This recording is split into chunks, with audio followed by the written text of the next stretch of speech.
What's up, guys? Jake from OneHive here. The next war recap video, sort of a dual video. What happened was getting ready to record the attacks from this last war against Avarice Rage, and the maintenance break screwed me. It wiped all the replays out, so I have no replays to show you, but pretty straightforward, pretty easy war. The guys from Avarice Rage were pretty cool, but as far as stars go, not much of a contest really. Swapped them out pretty quick, but that brought us to 56-2 for our war record. You'll see here sort of the maps, what was done. We had some great attacks. I really hate that we lost them. I was going to show you guys some really nice attacks. Logan had one. I can't remember who all I had queued up for that particular war, but it's a shame because there was some great attacks there that we've missed. But good try to Avarice Rage, and good job to everybody last war. Before the one that we're fixing to cover against Sith happens. Unfortunately, this one did not go our way. But there's a bit of story to tell behind it. These guys, I was excited when we got the matchup. It was pretty evenly matched, and they had a lot of war wins, so I thought it was going to be a good match. But straight out of the gates, we found out they were cheating. We were looking at some of their people in the clan and noticed that they were no longer in the clan. Got to looking at where they were at, and lo and behold, they were in Avarice Rage, the clan that we just warred. They were over there. We sent someone over, and yes, they were recording our attacks, seeing all of our bases, all of our traps, all what was in our clan castle. So, essentially cheating and ghosting every base we had before the war ever started. They didn't deny it, as you saw in the screenshots there. It was something they were, I guess, rather proud of, actually. So these guys, before the war even started, really lost all respect and in my opinion, all rights to even enjoy a victory. As you can see, it was incredibly close. We had a lead for a while, then they caught up, but they had used a lot more attacks, and it actually came down. It was tied up within the last 5 minutes to the war being over. So it was a very close war, even with the cheating.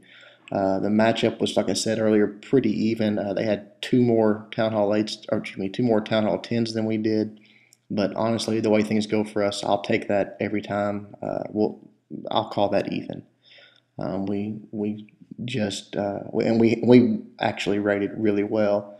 Our attacks were good. You'll see that we had a lot of 3 stars, a lot of great attacks. Even some that you're going to see here, it just wasn't quite enough. And again, this will, in my mind, and it should be in theirs, always be an asterisk besides this win and beside this loss for us.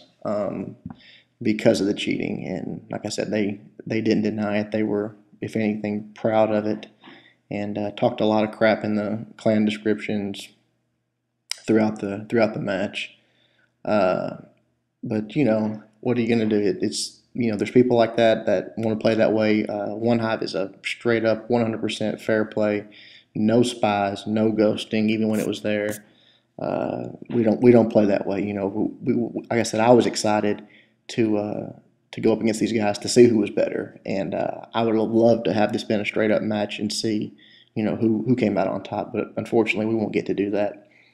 But we'll go into the attacks here. The first one's a Town Hall 10. We're going to flip it around this time. This is our boy Scalps a lot, taking on their number 6, Bradley Chase, and he's got sort of a northern teaser.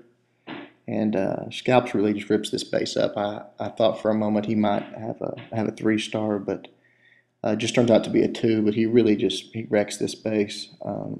Lures the clan castle troops out, and then when he unleashes here in just a moment, it's just a mad dash for the town hall. It's kind of fun to watch. He drops his clan castle there with his witches to just take care of their troops, and then drops his golems, and then just here comes the pain. Starts dropping wizards. He brings his P.E.K.K.A.s here just momentarily, and as soon as they get in striking distance, he starts dropping rages, and they just tear through this base. He's got his heroes there coming from the back. You can see And the golems and the skellies do a good job of getting out front and triggering those bombs. He really doesn't lose a lot of his wizards to that, so that's really what helped him a lot in this attack as well. As you can see, he keeps those rages going, keeps them pretty much continuous to get him in there, and he drops a freeze, I believe. Yeah, right there's a freeze on a couple of Teslas and an Inferno Tower, another rage, and they just mow through this. 2-star was never even in question. Except for a moment, I thought he might get a 3-star. He's got some wizards around the outside doing some work to clean up, but he just sort of peters out as far as DPS. He doesn't have any tanks left, basically. When you get to that point, you know your raid is pretty much over unless you've got it wiped out. He gets around till he gets to this X-bow, gets in range, and it pretty much ends it for him. But awesome raid there, Scalp.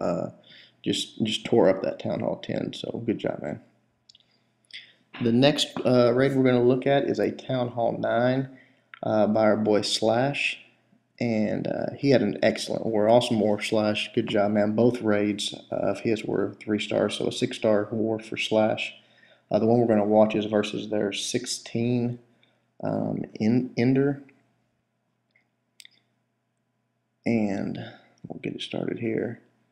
I'm not sure why. They had a lot, like 4 or 5 of this exact base, and we 3-starred most of them, 3 or 4 of them. There was one that was a very high, fully upgraded Town Hall 10 that we just, or excuse me, Town Hall 9 that we just 2-starred. But basically, we wrecked this base numerous times. I don't know why a clan that calls themselves a serious war clan would have duplicates like that of a base, but they did, and we took advantage of it. You'll see here he gets his golems out to the side, which is great. He's got his heroes going right down the middle with rages, wizards, witches behind them, and they just took care of the clan castle troops. Now they're in that core, gives them a heal to hold those P.E.K.K.A.s up as those Teslas pop, and keeps the rage going, and they're just ripping this core to pieces here. The key to this raid to getting the 3-star, I mean the 2-star was never in doubt, but the 3-star is that you'll see on the outside he's got that golem on the right, and he's got his queen on the left, so he's still got some things drawing fire on the outside that are going to occupy those troops from just truly focusing on the core there where all his DPS is. And by the time they do focus right here, it's too late. There's 2 P.E.K.K.A.s left, the queen's left, and there's only a few defensive buildings. Great raid there, Slash, great war. Just an awesome 3-star. And we'll watch it finish it off here. There you go. You see his army comp there, just standard. Go wipe with witches in the clan castle. The last one we're going to watch is a Town Hall 8 by our girl Money. She kind of had a lot of people in suspense. This was the last Town Hall 8 that needed to be cleaned up, and she came in with probably about 30 minutes left in the war and went ahead and cleaned it up for us. So people were kind of worried, but Money doesn't let us down. But you'll see she starts her funnel nice and wide here. The key to this one was her balloons, and I actually got a little nervous the first time I got to watch this replay. I didn't get to see it live.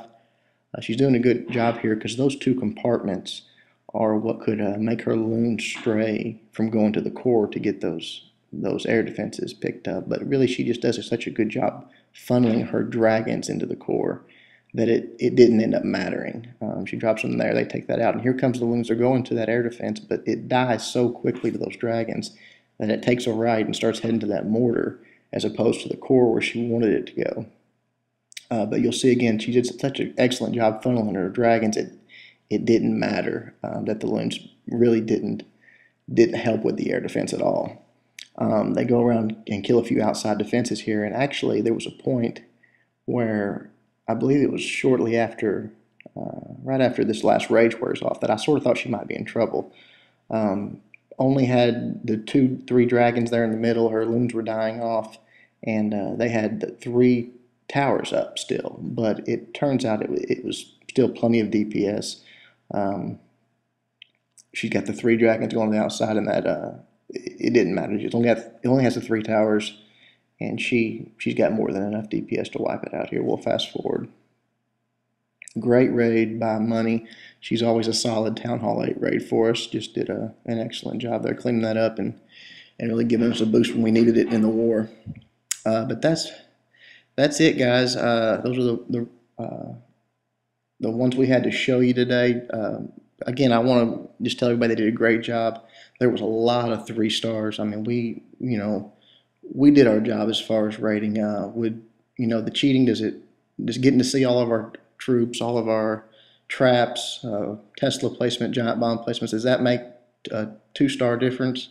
In my opinion, probably. But there's nothing we can do about that. We tried our best to fight through it. Seems like we've been just getting dealt some shitty hands lately with people like that, and then some mismatches as far as Town Hall 10s go. But like I said, this is not going to be the end of anything. Our record's 50. What are we now? 56-3. So that's still an excellent war record. We're going to keep on keeping on, and just keep our heads up and keep improving and getting better. This is Jake from OneHive, as always, reminding you guys to suck less.